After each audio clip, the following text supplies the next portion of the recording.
Hi, my name's Barry Crampton. Today I'm going to show you around our Ford Transit Custom, then I'll take you for a ride in it, but first I'll tell you a little bit more about it. It's a 2017 17-plate Ford Transit Custom 2-litre TDCi 290 Limited L1H1. It's done 54,784 miles. Fuel economy, urban 38.2 miles per gallon, extra urban 47.9 miles per gallon, and combined is 44.1 miles per gallon. That's depending on what you're carrying, of course. And just as a guide, it has a 4-cylinder 16 valve 129 brake horsepower engine. So finished in silver with grey cloth. It's the bench seat inside, room for 3 people. Front parking sensors, power folding door mirrors, 5-spoke alloy wheels, the side protectors here, side loading door on the passenger side. You've got a little flap underneath the passenger seat which folds up in the solid bulkhead, allows you to get longer items loaded in, pipes, ladders, stuff. You've also got the easy clean, hard wearing kind of resin floor, and it's ply line too. It's got mud flaps all round. The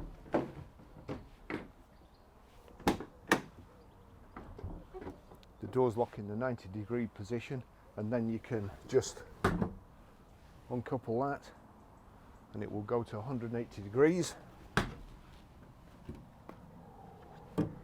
making it easier to load with a forklift or reverse up to a loading bay. Oops. Rear parking sensors in the bumper too.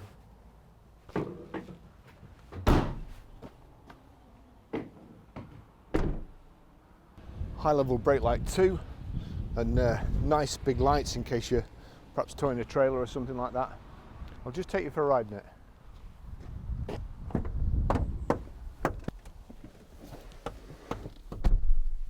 It's a lot easier to get in than some, mainly because the handbrake's there and not down there. But typical Ford key, foot on the clutch, car will start, or the van will start. The problem is with doing really well with certain types of vehicle is we tend to buy them all the time, and of course it would be great if you could have a generic video, but for a certain type, and I wouldn't need to keep doing them. But obviously each van's different, they've all done different miles, and the main thing that we do these videos for is to show you how they drive, especially in this day and age where every time anybody's been in a custom oil, we've got to well, we don't have to, but we do wipe it down. Lance uses his fogging machine, his antibacterial spray, and it's time consuming and costly, but has to be done. Hopefully these videos go some way towards allaying your fears that it might be we might not be trustworthy, or the van doesn't drive properly, or we're trying to hide stuff from you. So we've been doing this for years. We'll continue to do so, and hopefully it will make it easier for you to trust us, give us a deposit, agree a deal over the phone, and if you come to, or if we agree a deal over the phone and you come to pick it up, and of course, well, you can drive it first, there's no problem there. If for any reason you don't like the vehicle, we will give you your deposit back, no questions asked. But it's just, I was talking to a customer yesterday and he couldn't quite get his head around it, because the one thing about the motor trade is, the first car I ever agreed a deal on, and basically I was about 12 years old and helping out in the showroom, and I was all excited, and went into who was the sales manager then, and said he's having it. He says he'll be back this afternoon, and he said to me, don't be surprised if he doesn't come back. And of course there's a certain type of person called B-backs which you never see them again.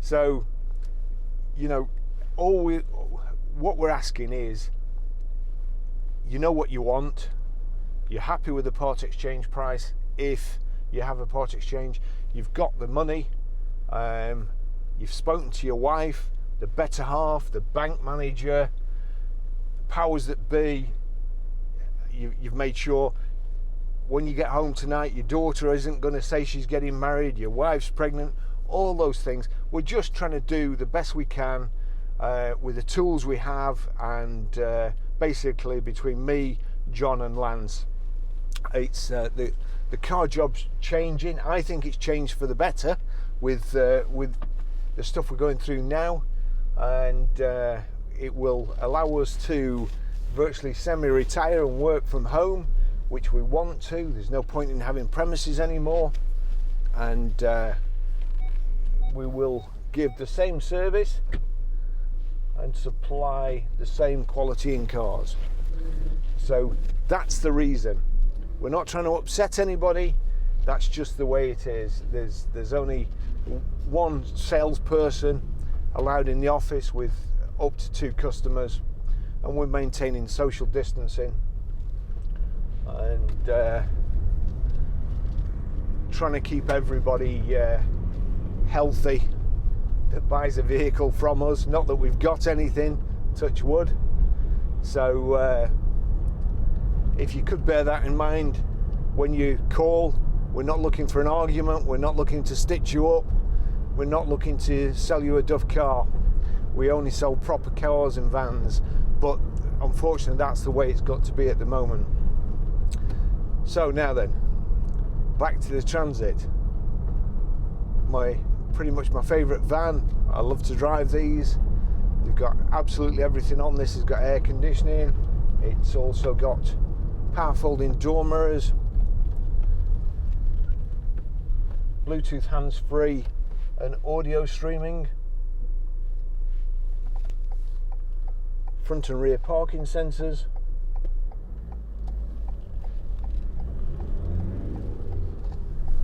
and the beautiful Ford gearbox.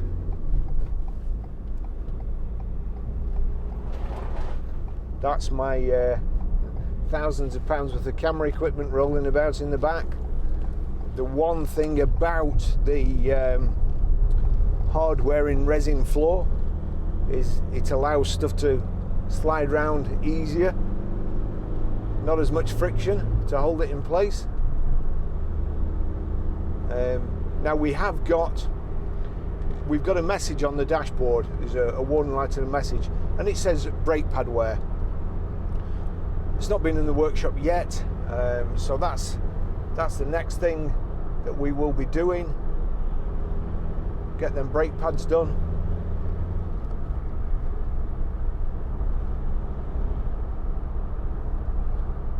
But lovely drive. We've also got the heated front screen on this as well. The switches there, and places for everything. There's a little compartment there. There's another one here. That's for your clipboard and 2 cups. Cup holder here, down there as well. Nice and comfortable. Let me just see. Yes, this has also got a heated driver's seat.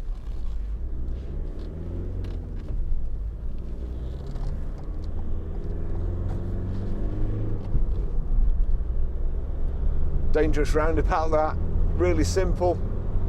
Unfortunately, the people in the second lane tend to cut across the people who are turning left and leave you no room, like the guy did when I was doing the Evoque the other day and nearly took the front wing off, but didn't, fortunately, because I always expect it to happen, so I'm always ready.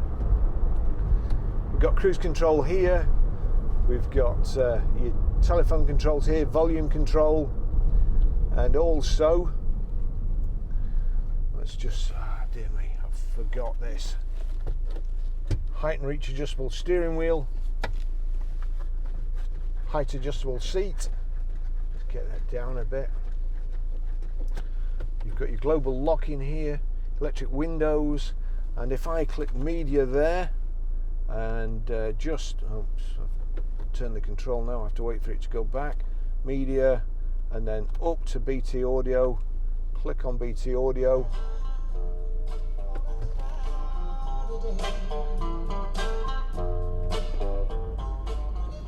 That's music playing through my phone, so Bluetooth audio streaming.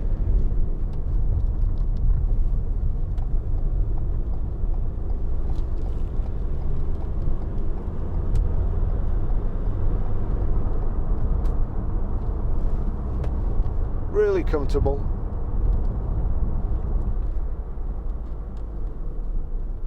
Oh dear me.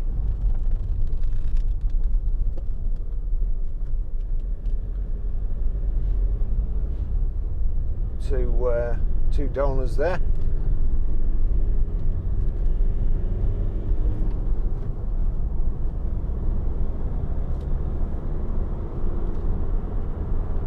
Not sure what they were doing, but this is a motorway.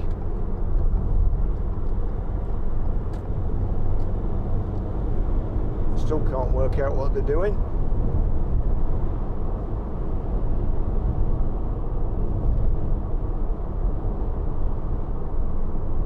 I don't think I've ever been behind a couple of bikers who've stayed behind a car in a caravan before. Just make a note of their number plates just in case. Something not right, really.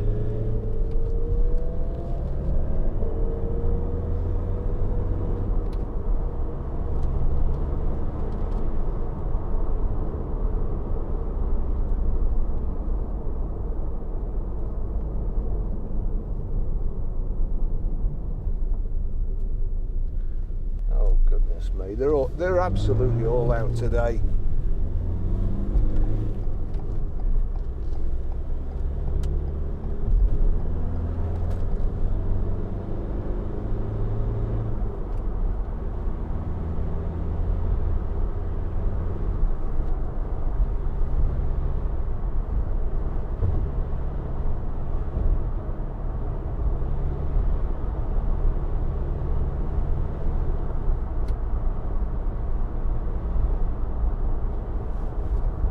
Get to 70.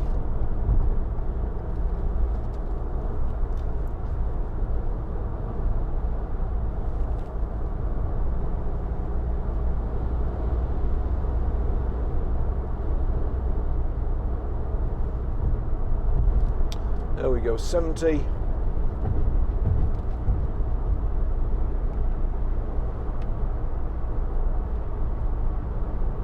Cruise control switched on. Button there, and we'll just increase it to 70. I'm in 6th, and we're doing 1750 revs.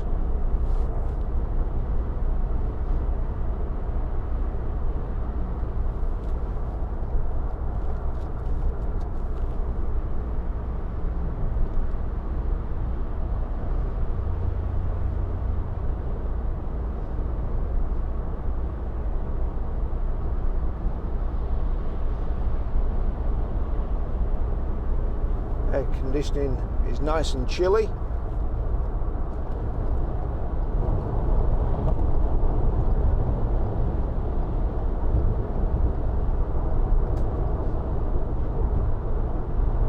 As I've said before, it's not a very good junction here. It's quite close to people coming on, and lorries there, they're just getting up to speed and then decide they're going straight on. So as you're coming over here to turn left, they start drifting out.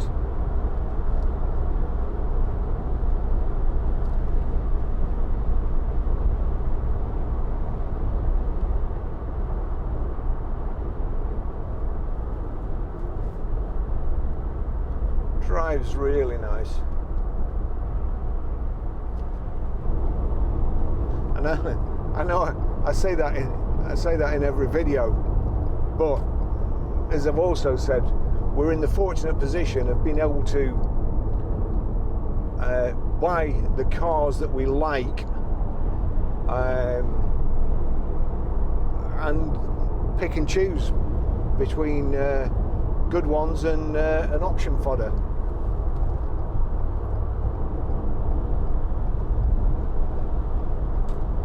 And if they didn't drive good, we wouldn't sell them.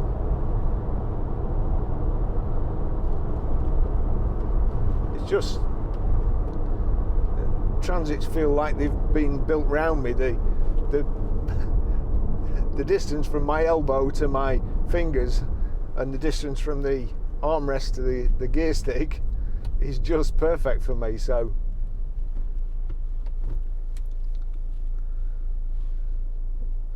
I do like them. I always wanted to work for, when I was working for Vauxhall and Peugeot and various other dealers, I always wanted to work for Ford. And then